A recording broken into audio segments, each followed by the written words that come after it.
सो good morning बच्चों, my name is Abhijeet Gupta and you are watching Matho Science YouTube channel. आज मैंने आपके लिए एक्सरसाइज 1.3 स्टार्ट की है। इसके पहले मैंने आपको एक्सरसाइज 1.2 कराई थी, जिसमें मैंने आपको एलसीएम एचसीएफ फाइंड करना बताया था। सारी चीज़ें जितने भी क्वेश्चंस थे मैंने आपको कराए थे। और एक वीडियो और मैं लेके आया था आरडी शर्मा एनसीईआरटी एग्जाम्पल के क्वेश्चंस। बहुत अच्छा वीडियो है, अगर नहीं देखा है तो डिस्क्रिप्शन में लिंक को चेक करके आप देख लीजिए। आज हम स्टार्ट करेंगे एक्सरसाइज 1.3। बिल्कुल ये प्रूविंग पार्ट है, थोड़ा सा रूट 5 इरेशनल रूट 2 जो प्रूविंग आपकी आती है क्लास 10 में, वो प्रूविंग हम करेंगे बहुत ईजी तरीके से।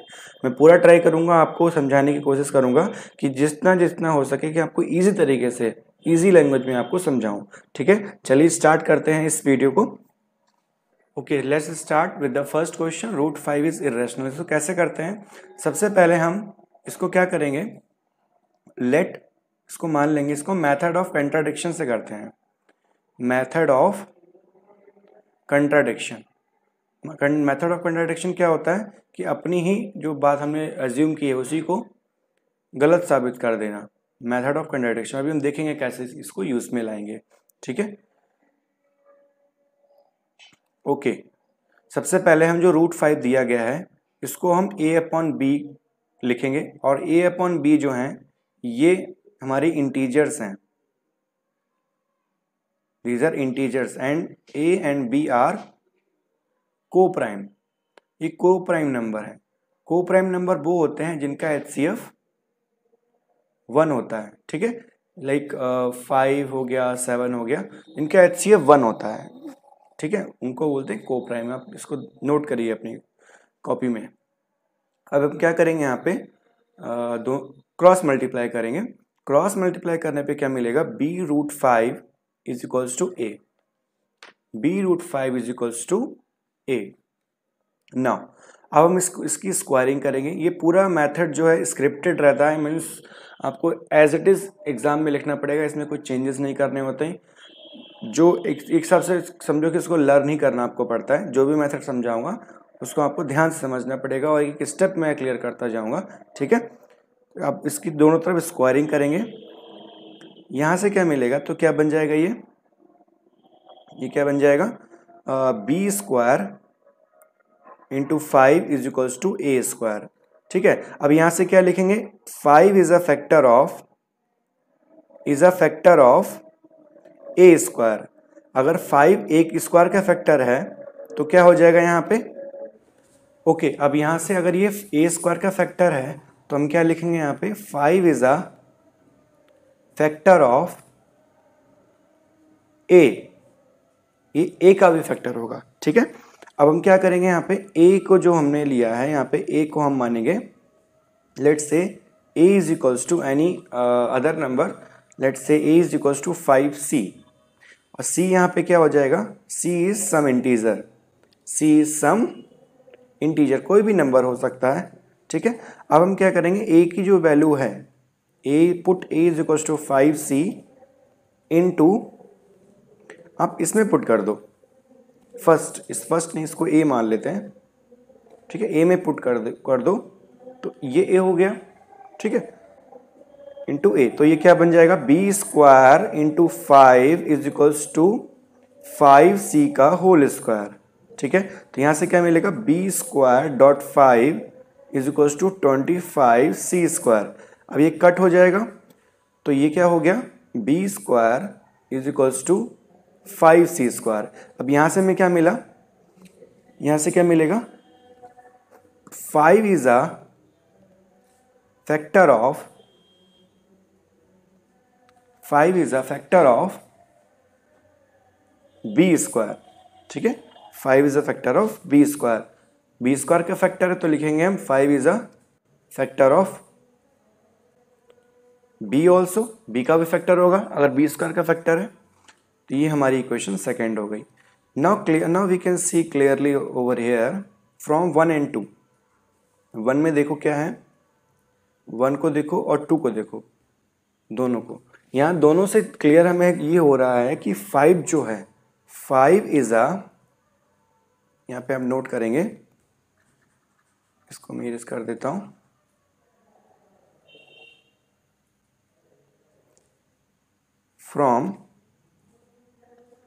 from 1 and 2, we can see from 1 and 2 we can see 5 is a factor of A and B both, but we have considered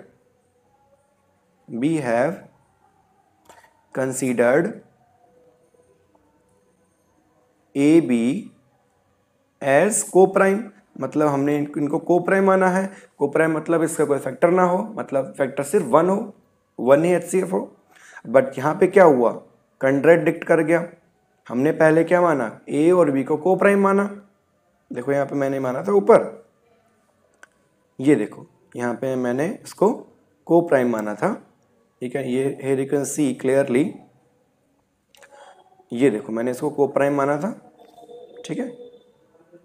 तो यहाँ से क्या हो जाएगा, अगर इसको कोप्राइम माना था तो यहाँ पे हमने क्या प्रूव कर दिया कि 5 is a factor of A and B both. तो ये क्या हो गया, ये बात कंट्राडिक्शन हो गया। तो हम यहाँ पे क्या लिखेंगे, but we have consider A and B as coprime which contradict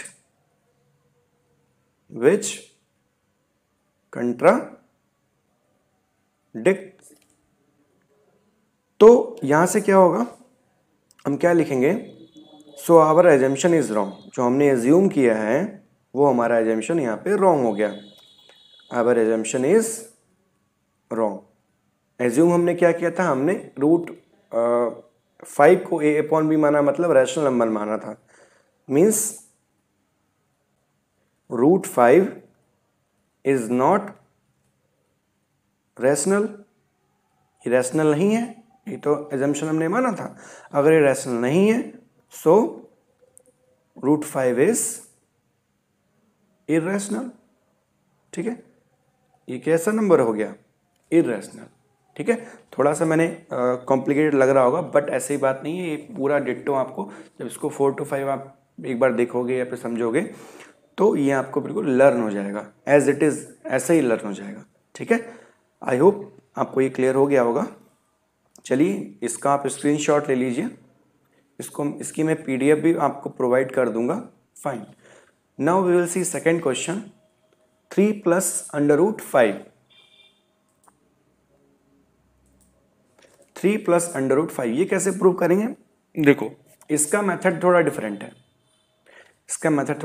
different है, ये बहुत इजी तरीके से प्रूव होगा। सबसे पहले इसको भी क्या करेंगे, let 3 + √5 is equals to A upon B. इसको भी हमने क्या मान लिया, रैशनल नंबर मान लिया।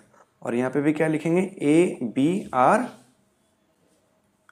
Coprime integer. तो अब देखो, अब हमें √5 को बिल्कुल अकेला रखना है, अलग। तो क्या करेंगे, यहाँ पे √5 is equals to A upon B -3 ऐसे लिख सकते हैं। यहाँ से आप एलसीएम ले लो तो ये क्या हो जाएगा, a - 3b अपॉन बी, ठीक है। अब हम क्लियरली यहाँ से देख सकते हो कि √5 जो है ये कैसा नंबर है, इररेशनल। ये आपको दिया, अभी आपने प्रूव किया, इसमें फिर से प्रूव नहीं करना। √5 कैसा नंबर है, इररेशनल नंबर। बट ये नंबर कैसा है, अब ये बताओ, ये नंबर कैसा है। ये तो रैशनल नंबर हो गया, ए और बी इंटीजर है ना, इंटीजर मतलब प्लस माइनस कुछ भी वैल्यू हो सकती है। But a - 3b upon b is a rational number. तो यहां पे देखो, क्या रैशनल नंबर इररेशनल नंबर के इक्वल हो सकता है, नहीं हो सकता। अब हम क्या लिखोगे यहाँ पे, this is not possible. This what, ये जो स्टेटमेंट है ये पॉसिबल नहीं है, this is not possible. So 3 + √5 is not rational, अगर ये रैशनल नहीं है तो क्या बन जाएगा, इज इरेशनल।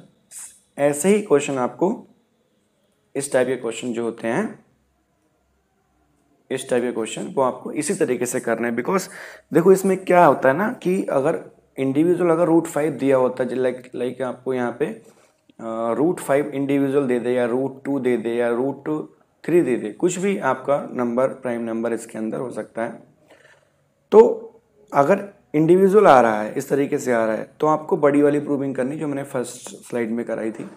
अगर इसके साथ कोई भी नंबर ऐड हो जा रहा है या फिर कोई नंबर डिवाइड हो जा रहा है या फिर कोई नंबर मल्टीप्लाई हो जा रहा है, यहाँ पे कोई भी नंबर मल्टीप्लाई हो जा रहा है, तो आपको ये शॉर्टकट तरीका यूज़ करना है, बड़ी वाली प्रूविंग नहीं करनी है। ठीक है, अभी हमें एक और क्वेश्चन आपको कराऊंगा, फिर आपको और क्लियर हो जाएगा। Take a screenshot of it. Now moving to next slide, we have 3 questions over here. First question क्या है, 1/√2 को हमें इरेशनल प्रूव करना है। तो क्या करेंगे, देखो यहाँ पे ये √2 है, ये इंडिविजुअल न्यूमरेटर में नहीं है, अकेला नहीं है, यहाँ पे देखो डिनोमिनेटर में आ गया ये।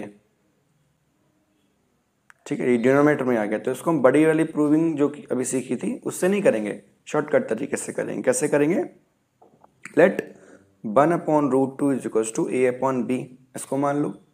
अब मैंने आपको क्या बताया कि जो भी रूट में नंबर है उसको आप इंडिविजुअल न्यूमरेटर में लेके आओ, अकेले लेके आओ। तो ये इसको आप रेसिप्रोकल कर दो, रेसिप्रोकल कर दो। यहाँ पे रेसिप्रोकल करने से क्या मिलेगा, यहाँ पे तुम्हें √2 इज इक्वल टू b/a मिल गया। अब clearly you can write over here, जैसे हमने पहले किया था, clearly you can write over here. क्या लिखोगे यहाँ पे, √2 हियर, √2 इज इरेशनल और b/a क्या हो जाएगा, is rational. This is not possible, this is not possible, ये पॉसिबल है ही नहीं कि इरेशनल नंबर रैशनल के इक्वल हो जाए। सो 1/√2 is not rational.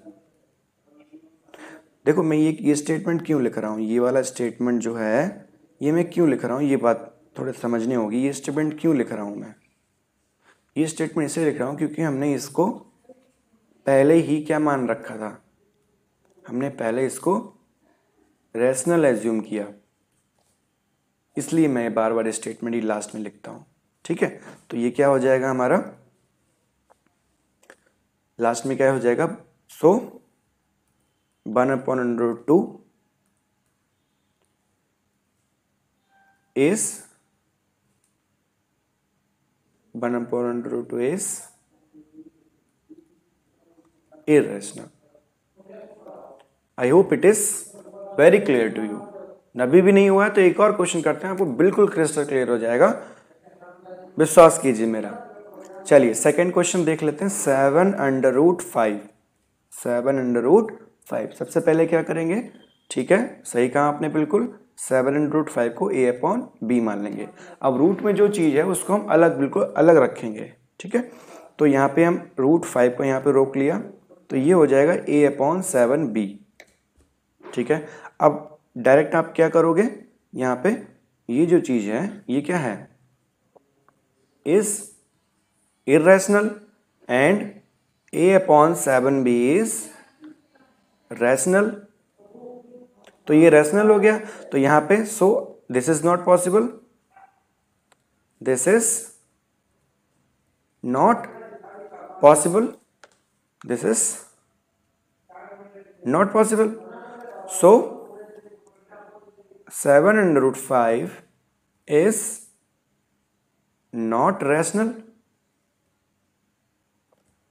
So 7/5 is irrational. देखो ये सारे स्टेटमेंट जो मैंने यहाँ पे लिखे हैं, ये जो स्टेटमेंट लिखे हैं, ये वाले स्टेटमेंट, जितने भी स्टेटमेंट, ये स्टेटमेंट है यहाँ पे देखो ये वाला, ठीक है, और इसके पहले आपको यहाँ पे देखो ये वाला स्टेटमेंट देखो यहाँ पे लिखा हुआ है, ये सारे सिमिलर हैं, सारे स्टेटमेंट सिमिलर हैं, ठीक है। क्योंकि इस कंसेप्ट स्टार्टिंग में क्या है कि उस चीज़ को जो दिया गया उसको ए अपॉन बी मान लो, और हम ट्रांसपोजिंग से उसको चेंज करके हम ये स्टेटमेंट कॉपी पेस्ट कर देते हैं, ठीक है। सेम चीज़ इसमें भी की है। 6 वाला क्वेश्चन भी देख लेते हैं। 6 plus root 2, okay 6 plus root 2 मैं यहाँ पे नोट कर देता हूँ। 6 प्लस रूट 2 ये क्वेश्चन है। अब क्या करोगे इसमें आप सॉल्यूशन में, सबसे पहले 6 प्लस रूट 2 को आप क्या मानोगे, ए अपॉन बी। अब जो रूट में वैल्यू है उसको अलग करोगे तो क्या हो जाएगा, root 2 is equals to A upon B minus 6। अब यहाँ से क्या हो जाएगा, root 2 is equals to A minus 6 B upon B, ठीक है। अब क्या करोगे, बहुत सिंपल है, बिल्कुल सही आपने कहा, root 2 is irrational, this is rational, this is not possible, this is not possible. So 6 plus root 2 is not rational. So 6 plus root 2 is irrational. I hope it is very clear and crystal clear to you. ठीक है, this was the last question of this video. Next video lecture में मैं आपको थोड़े से tricky questions कराऊंगा जो board exam में पूछे जाते हैं और पूछे गए हैं, ठीक है। तो आप चैनल को सब्सक्राइब कर लेना जिससे कि कोई वीडियो आपको अपकमिंग वीडियो मिस ना हो, ठीक है। Thank you everyone, bye bye.